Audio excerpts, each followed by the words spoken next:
¿Cuántos de ustedes conocen esta técnica y cuántos la realizan? Máquina sobre peine. Quiero saber en qué les beneficia y cómo nos ayuda esta técnica en el día a día.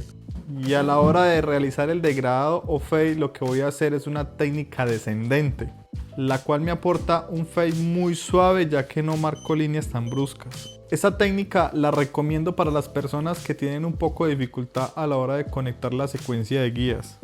También por aquí les estaré dejando, como vieron desde el inicio, cada peine, cada guía que utilizo, también las máquinas que utilizo, y espero que les sirva bastante y que lo aprovechen.